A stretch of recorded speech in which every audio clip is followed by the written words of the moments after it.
તો મહીસાગરમાં ફરી એકવાર ડોક્ટરની બેદરકારી અંગે આંગળી ચિંધાઈ। પ્રસૂતિ દરમિયાન મહિલાનું મોત નીપજ્યું હોવાના પરિવારજનોએ આક્ષેપ કર્યા।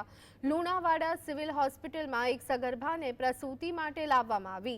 મહિલા અને તેના પરિવારજનો દ્વારા વારંવાર કહેવા છતાં અપેક્ષિત કામગીરી તબીબો દ્વારા ન કરવામાં આવી અને બાળકના જન્મ બાદ તેને હૃદયની તકલીફ હોવાનું કહી અને બાળક સાથે પિતાને અમદાવાદ રવાના કરી દેવાયો અને બીજું बाजू थोड़ी क्षणों में ज महिलाનું મોત નીપજ્યું। પરિવારજનોએ તબીબોની બેદરકારીના આક્ષેપની સાથે મૃતદેહ સ્વીકારવાનો ઇનકાર કરી દીધો।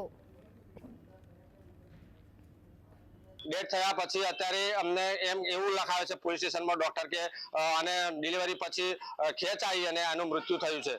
તો આ એક શરમજનક ઘટના છે। મને લાગે છે તો કે આ જે ડોક્ટર ડિલિવરી માટે હોવો જોઈએ, જે સ્ટાફ છે હોવો જોઈએ, એ નથી કહેવાનો મતલબ, અને ડોક્ટરની ઘોર નિષ્કાળજીને કારણે આ ઘટના બનેલી છે।